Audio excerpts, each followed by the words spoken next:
Going live now. All right. Yeah, we're live now. Yes. Hello, everyone. Good afternoon, good morning, good evening, depending on your location. This is the 47th episode of Leadership Talk with Adegoke. It's been an amazing journey, and I have my friend from Los Angeles here in Brooks, PhD, and is showing up massively to speak on leadership and remote working. How you doing today, my friend? Doing outstanding, Adegoke. How about yourself? Very well, very well, Glad to very hear. well. How's the weather in Los Angeles? Oh, it's beautiful. It's blue skies, sun is out, and right around where I am, about 75, 78 degrees. So I can't complain. Awesome, awesome, awesome, awesome. Now, I know you. You know, you you're a professional, and you've been adding value globally. I just want to welcome you to Leadership Talk with Adegoke. This podcast has been ongoing for quite a bit, and I just want to salute you showing up at a time like this. A time the world is facing huge crisis. It's Mhm. ongoing. The pandemic has changed the narrative, and Mm. guys like you are just showing up and solving problems and bringing your expertise to help navigate through the storm. Now, I just want you to speak on leadership and remote working. But before that, who is Ian Brooks? Sure. Um, for those who don't know me, I'm Dr. Ian D. Brooks. I'm the CEO and founder of Road Smith Consulting, which is a personal and professional development firm. I'm also the author of the book Intention: Building Capabilities to Transform Your Story.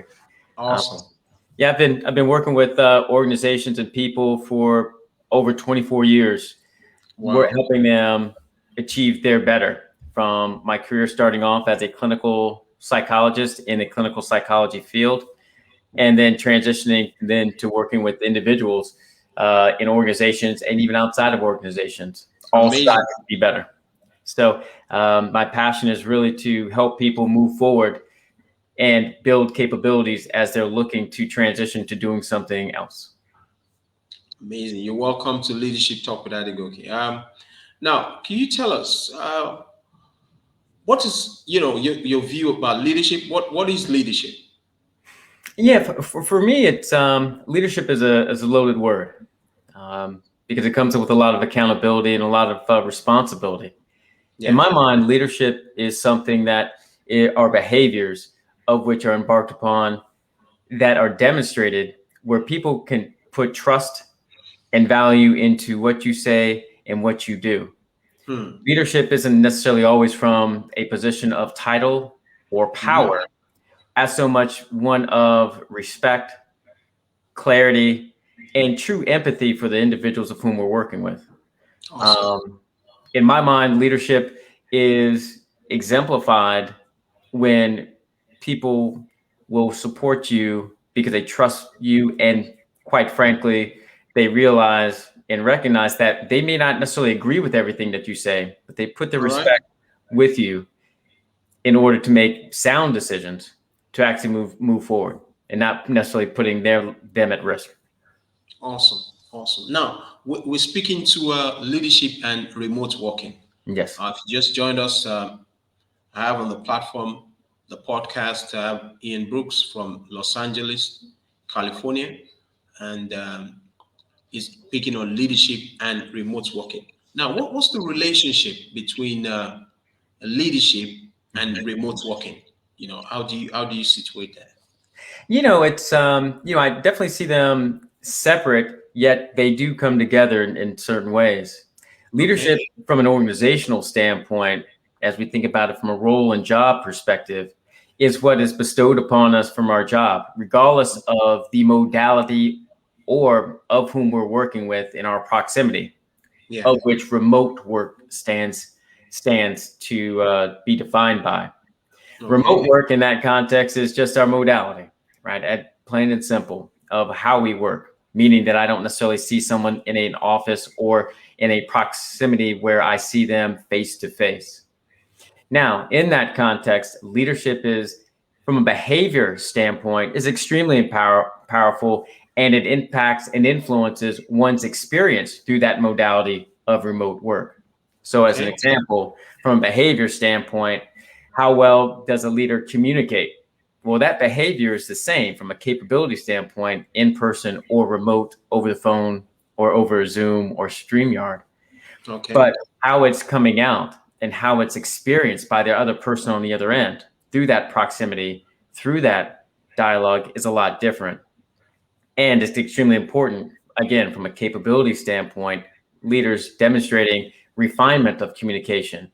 How well are they demonstrating their ability to empower their employees, knowing that Okay. they aren't able to see the work day in and day out?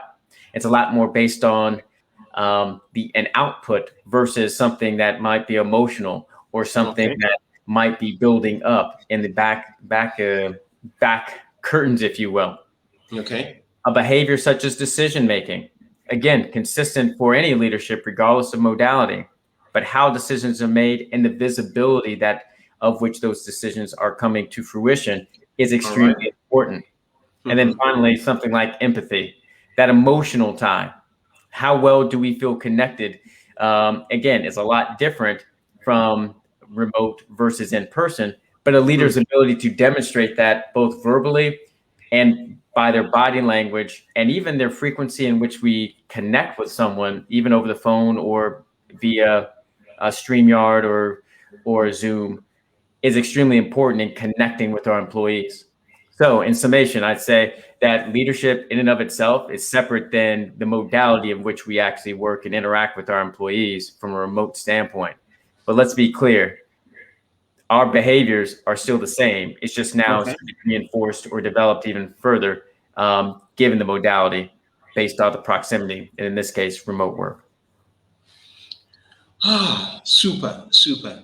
Thank you so much. Now, with the pandemic, there's been a massive challenge in, um, the way we work, Yeah. and I just wanted to speak to some of the challenges that you've come across, even as a professional. Yeah. Yeah, I think one of the bigger challenges that I've experienced working with organizations, more specifically, is that what it highlighted. And in particular, in organizations, we typically work in our own immediate silos. Okay. We're so used to just going to the water cooler and to our neighbor and to our own departments and having conversations and being able to get work done just in passing, whereby COVID in this last 18 months has really demonstrated from a remote work standpoint that leaders now need to be a lot more transparent in Okay. offering visibility in ways that they, quite frankly, may not have done before. In fact, these last 18 months have highlighted where there's some discrepancy and where we might have been or might have thought we were good communicators, but really we're not. Where we had or we thought we were transparent, but really weren't offering that visibility or even potentially how we're even developing our top talent. All And right. what does that now mean? And what does that now transpire and look like in a new future? I think in this context, the last 18 months of COVID have really highlighted, what it means to be an actual leader and what it means to actually be an employee. Wow. A leader is now, in my mind, more demonstration of an empathetic and transparent leader, one Okay. who's authentic to the own experience and recognizing that we are no longer separated by titles, but we're That's now integrated by an experience. that's An right. experience being one where now the balance of working from home and working, trying to balance home and work life across ways that we never had to consider when we're actually going into an office. It also means that what level of trust have I needed to demonstrate to offer to my employees to allow them to make decisions, but also Okay. recognizing that I'm trusting them to actually get work done, knowing that I don't necessarily see them every day. Right. It's highlighted where that comfort of our leaders and sometimes discomfort and how their leadership style has actually been enacted. I can give an example for myself.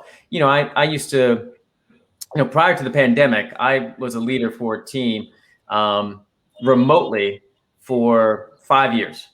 Wow. And my closest employee was a 3 hours drive from me. And I had a team of 50, at its height, I had a team of 15 full-time employees and 10 contractors. In that context, I would have to make sure that I was very intentional and deliberate about how I was connecting with each one of my employees and contractors across their journey.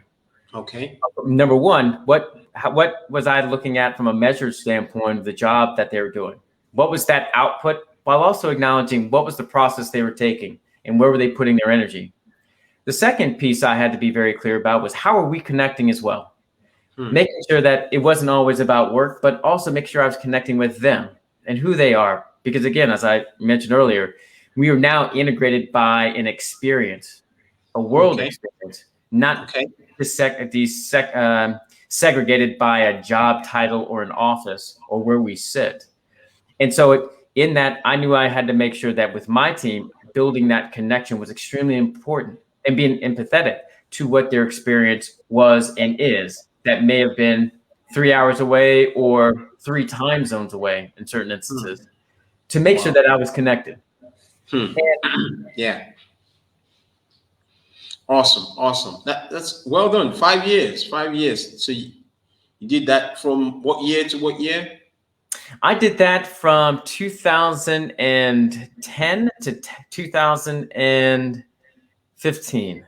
Wow. So that was before the pandemic. Definitely before the pandemic. But what it demonstrated for that organization that was used to working remotely. Again, even the 5 years prior to that, when I was working with them, I was working remote. It was an experience of how do you build trust and build connection. Yeah. That organization was already set up without even realizing, obviously, what we were going to be experiencing here in the this COVID time, where remote work is now the rule rather than the exception. Those companies that were already built and had an infrastructure, both from a leadership, communication, and engagement perspective, as well as their processes to actually enact that remote experience. Those who already had something that was already established in that framework from a value standpoint they were already hitting the ground running. Whereas other companies who were not as comfortable with that, came along a little bit slower. Now, I got to say, that's also very industry specific, right? There are certain instances within an industry or even a job that you have to go in, right? So it's not to say that every job was ripe for that opportunity. However, this last year and a half plus has demonstrated that we can still get work done, even for those things that we prescribe as needing to be in person. And our ability to lead, trust, be empathetic, and communicate and while also holding people accountable is extremely important. Excellent. Now, how do you hold your team members accountable? How do you appraise them in an environment where there's remote working properly? Sure. It's one of the more challenging things that you can probably do. But it really comes down to several different aspects from an appraisal standpoint and really looking to see what are they doing. The first is creating transparency of what output and outcomes are we really measuring. Specifically, having conversations that demonstrate as a result of me doing X, what will I achieve? And what is that runway of getting that done? That's no different than what we would be measuring today. If we were sitting right next to each other. However, we're not necessarily seeing the process of getting it done. So I think about it in the context of math. Now, I remember going to math, being in math class, my teacher always said, I don't care if you got the answer. I want you to show me your work. Right? Well, right now it's a function of we were always in that mentality when we're working in person. But from a remote standpoint, we don't always see the work. We just see the outcome. So in that performance appraisal and performance awareness piece, it building in what is that outcome, while also acknowledging what's also extremely important is how you go about doing it. Your behaviors become a lot more important around what your achievement of your what's. In that context, especially for leaders, It's how well are you communicating? Hmm. How often are you how often are you communicating? How much transparency are you demonstrating? Okay. How much influence are you demonstrating as well? Where are you empathetic? And obviously from now that comes into the place of employee survey results of perspectives of how are we actually going about our work? Because Okay. because in that respect, we can then tie it back into our what goals, right? Again, our what's are our outcome based actions. Mm-hmm. It's having very clear expectations on the outcomes you're looking to achieve, being very clear on and acknowledging the plan while also allowing your employees to work the path. And that's how you get in. Your path is your how, your what is your plan. Both have to act in concert. And when we actually start our measurement process, we can then just determine on a scale of high, medium, and low what someone was able to achieve from an outcome perspective, while Yeah. also comparing that to what behaviors did they use to actually get there, and were they high from a high, medium, and low perspective? Were they good enough, or did they just skate by and they just happen to get a result? And that's where you can start to measure and start to distinguish between your employees, especially from a remote work environment. Awesome. Now, there are quite a number of companies now that are doing hybrid. Mm-hmm. Can you speak to that? And you said the I. Hybrid, which Oh, is hybrid. Oh, hybrid. Yes, yeah. they are doing quite a bit of hybrid, and I think that's probably going to be our working world moving forward. Um, and I say that in the context that over the last, again, 18 months, employees have gotten used to being home. They've Yeah. found the benefit of being able to get work done, build connections, while also being productive. As Yeah. such, going back in and with the mandate of I'm now sitting within four walls, just sitting at a desk of which I could be doing something else that fosters my work-life balance is going to be a lot more prevalent. Hmm. In that context, you're seeing a lot more organizations, as you mentioned, have a hybrid model, which Yeah. demonstrates that one, coming in for meetings Okay. and leaving when they don't need to be sitting there, contrary to what they would have been doing previously. We're seeing now opportunities from people just to be able to work from anywhere. And we're not based and housed solely in one location, where a Hmm. job may be in Africa and Nigeria, but you can be stationed here in Los Angeles. Yeah. We can still now work together. And now in that relationship, I can just now fly into Nigeria when it's applicable and necessary, Yeah. and then coming back and still being able to partner. That hybrid model really fosters the balance between work and life, where we're being able to foster our relationships and we're not so downtrodden balancing that work. What it's also going to do and enable leaders as well as organizations to do is to minimize their physical footprint and Yeah. expand their footprint on who their customers are and where they actually have business, right? But with that said, in that hybrid model, and what has already been taking place as well is the enactment and the use of technology to create that transparency, have that visibility, so that there is connection without feeling as though we're left behind. Good. Good. If you're just joining us, been speaking with my friend and my brother from Los Angeles, Ian Brooks, PhD, and we're looking at leadership and remote working. Leadership. This is Leadership Talk with Adegoke. This is the 47th episode. Way. Made so much progress. So I'm so excited to be on the platform with my friend on this podcast. Now I want you to speak to this, area of remote working. If you're working from home, you pay your bills, you pay the gas, electricity, you Mm-hmm. pay the broadband. Uh, can you just speak to that?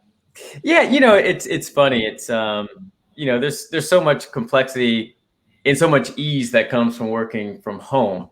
But the complexity really is the use of our internet, even the use of our own family space.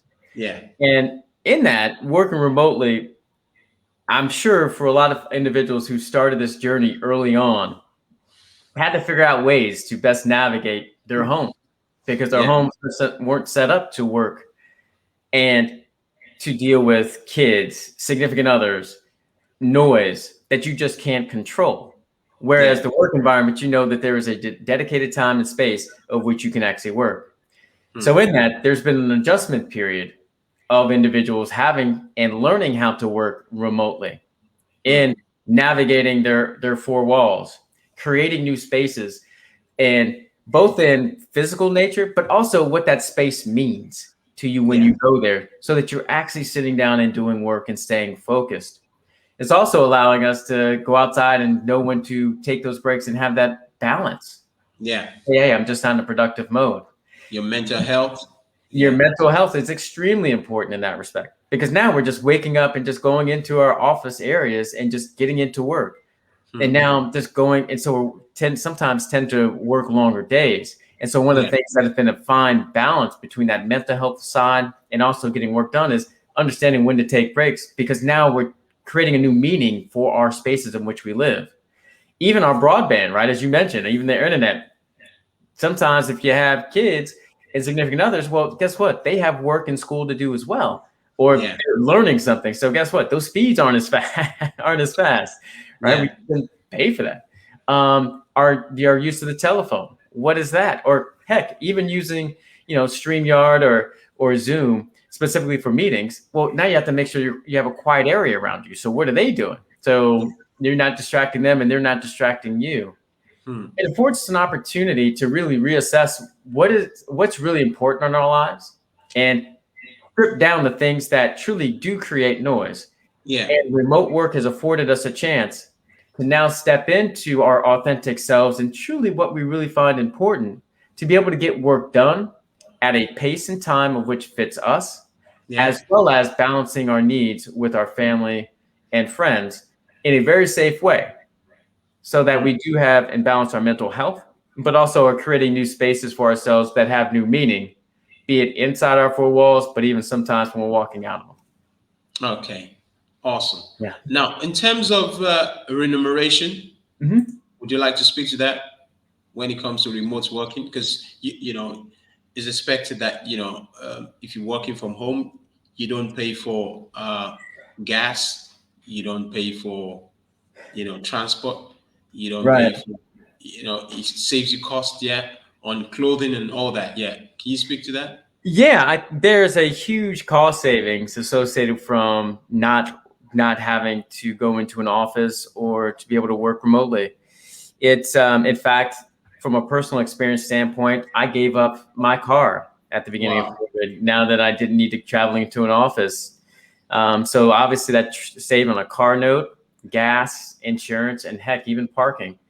And so, as we think about from a remote work standpoint, as it's going to continue in this hybrid model where we're not going to see and need and requires that as much, there's a lot of huge cost savings, that can be put on to our cars, to our cleaning bills, right? If you go from a laundry and so forth. While also it saves us some time on the wear and tear on our own bodies. Imagine the times of having to get up, shower, get dressed, travel into an office, go through a day, travel back. In traffic. And then, now to get recentered and anchored, like, now let me get refocused. There's no dollar amount that you can associate with that level of inadvertent stress we put on ourselves from a day-to-day perspective, just trying to get to and from work, or even trying to accommodate the work actions. With that said, we've transferred that over to our screen time, right? Of how much are we on StreamYard, Zoom, and other platforms on a day-to-day, any given time. We've also transferred that over to the number of hours that we work, because now we just wake up and just get to work at any moment in time. So we now have to now that dollar amount that we associated previously of the travel experience, getting into a job and back and forth, has now been put and placed onto the emotional side and the balance of our time, and how we're actually being empathetic to not only the people we're working with, but also empathetic to ourselves, to make sure that we do have that balance. And it's something that we definitely need to make sure that we keep at the forefront of our minds as we get out of COVID in some ways. Awesome. Now, how about the area of relationships?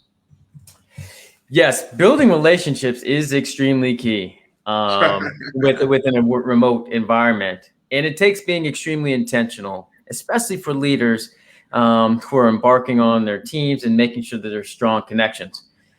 In that, again, the remote work environment has offered some visibility to silos that have been created, of which we didn't necessarily have to work with other individuals in the same way. Because of that, there's an opportunity for leaders and just people in general to be very intentional about making sure that they stay connected and just saying hello. Now, I know that oftentimes we would normally get that just by walking by someone's desk or seeing them in a meeting or seeing them outside for a walk or going to lunch. Now with COVID, still, very much at the forefront of us from a health standpoint, as well as organizations keeping with our hybrid models from a remote work standpoint, it becomes that much more imperative to make sure that we are still building the right connections that extend beyond just meeting times and making sure that we connect.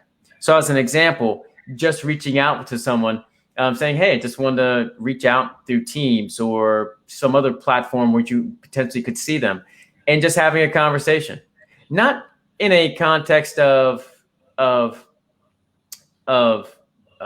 happy hours and other stuff, although that sometimes worked. But we recognize that building relationships has to have some level of meaning and purpose. And checking in on people, especially as leaders, it becomes that much more important. Checking on their health, checking in on how their families are doing. How is the weather? How is the pandemic experience for them? How is working from home, and what are they doing to get that downtime?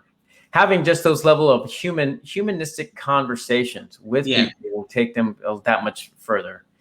And then you have to be intentional about that. It can't be, we'll just wait for a meeting to pop up on our calendars. And quite frankly, no one wants another meeting on our calendar. But people will take meetings on their calendar just randomly to say, you know what, I just want to touch base. I don't really want to talk about work. I just want to see how you're doing. And people can appreciate that. But you have to make sure that, one, you're doing it from an authentic place, while also acknowledging that, we don't want, Zoom or StreamYard or whatever, right? We want to make sure that we're having a conversations no different than this. And let's just chat for a minute and build awareness, build a connection. And that's going to be extremely important. Again, it does take leaders being intentional with their own teams, while also extending past their own silos to others within the organization, because that is one of the downsides and slippery slopes we can fall into from a remote work standpoint if we don't pay attention to those things. Wow. Amazing. You've done very well. Hen. I just wanted to touch in this area of remote working and the etiquette around it, Yeah. I think for executives, it's really interesting when they actually are coming into their own. At the executive level, they tend to, they've probably always worked at this in this hybrid way, whereby they would come in at certain times, come in for meetings, have awareness from a strategic standpoint. I think from an executive perspective, from a thought leadership lens, their job really hasn't changed. Their job still is to develop strategy. Now it's a function of how does that strategy enacted and placed, and how do they now work with their IT teams, in particular the CIO or the chief technical officers of organizations, to make sure that remote and hybrid work still is applicable, as well as how are we getting our products and visibility out to our customers, knowing that there's so much fight and space for the same airwaves, if you will, across the board. So I think that's one thing I think about from an executive standpoint, from my experience, just speaking with a number of them around that. I think the other part is around how do they even show up at work, and what are they caring for?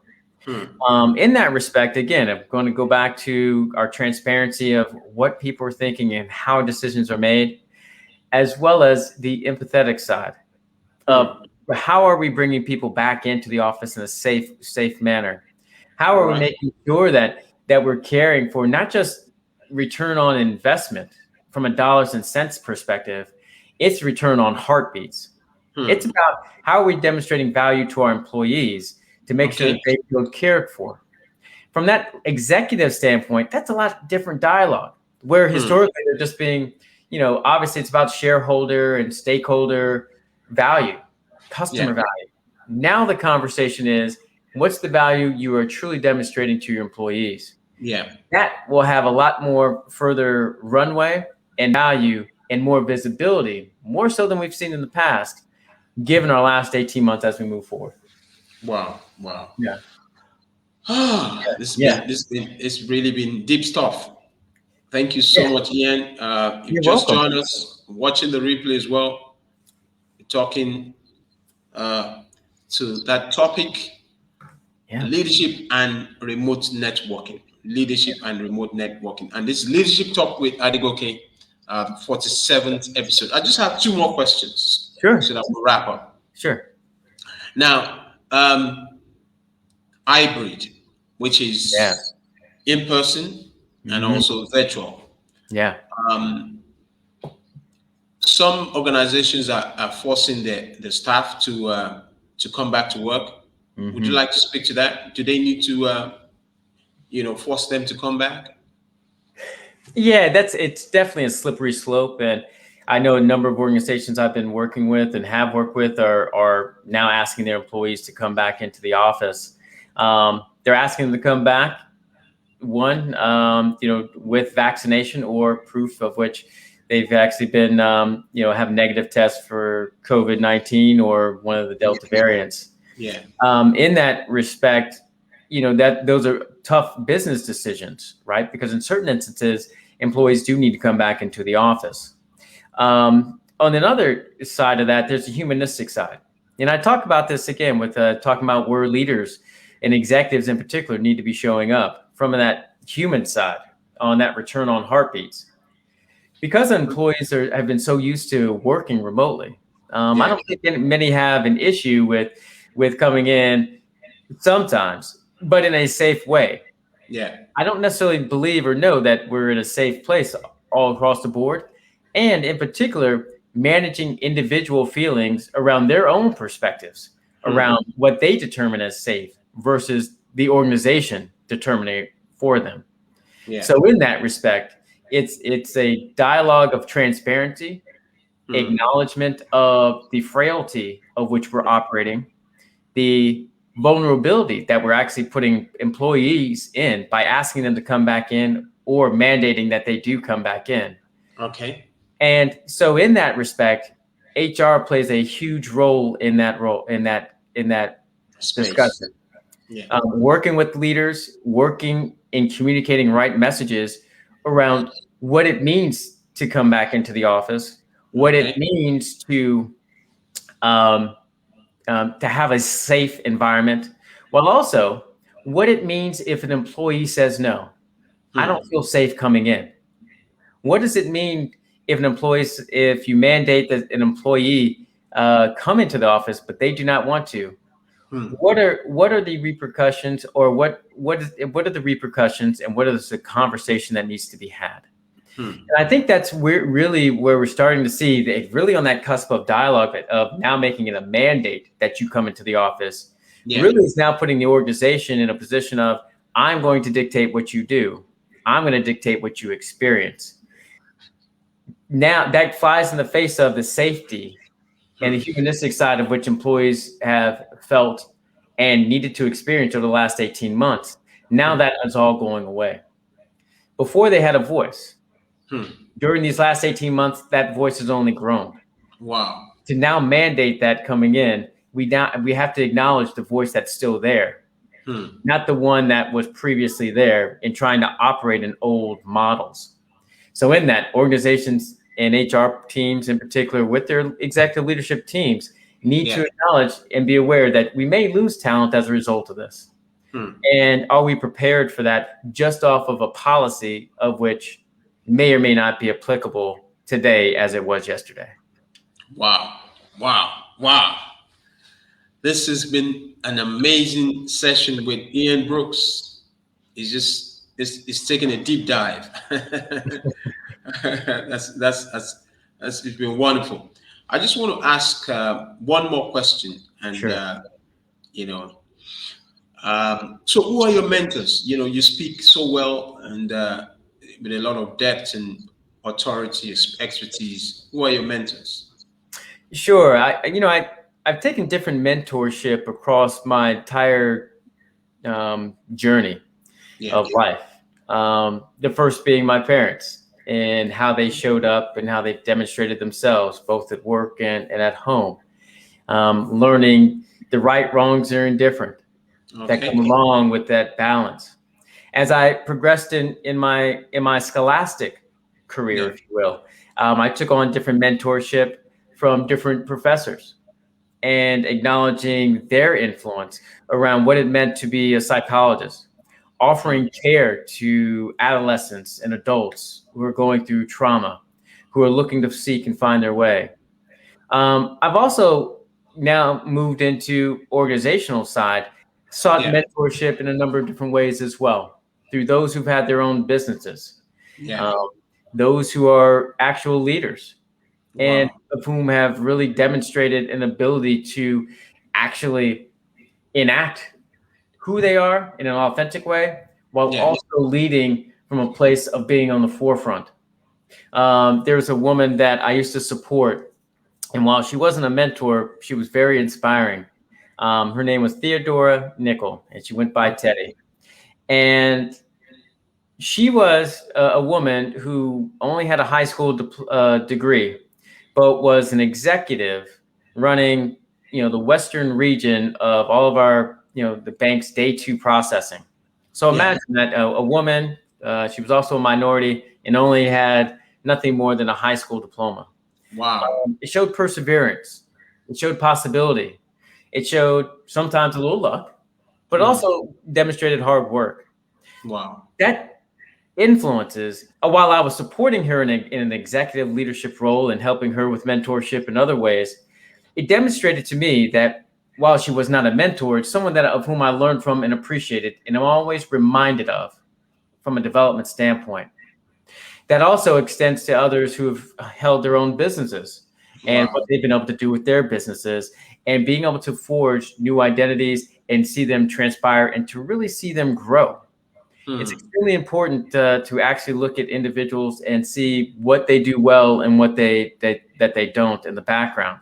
Yeah. And notice that my descriptions of my mentors are people of whom are directly in my life. Good. Oftentimes we look at mentorship from a context of, ooh, I want to be like a Tony Robbins, or oh, I want to be like a Malcolm Gladwell. Those are outstanding individuals in and of themselves from a career standpoint, but I don't know who they are as people. They as people offer a complexity of which I just don't have a lens towards. I Yeah. can still respect from a mentorship and awareness of, wow, I really value and appreciate everything that you bring to the table, while Yeah. also acknowledging the value and appreciate that, quite frankly, I don't know who you are as a person. Hmm. For me, my mentorship and what I look for and what I have followed and how I try to model and mold myself are individuals of whom I can see their strengths, while Yeah. also acknowledging I can also see their weaknesses as well. Maybe Good. not necessarily that they're calling that out, but I can also see where they're failing, Hmm. because that's where the true learning happens. Yeah. The end That's result is right. the end result. As That's I right. as I mentioned before, we have a plan.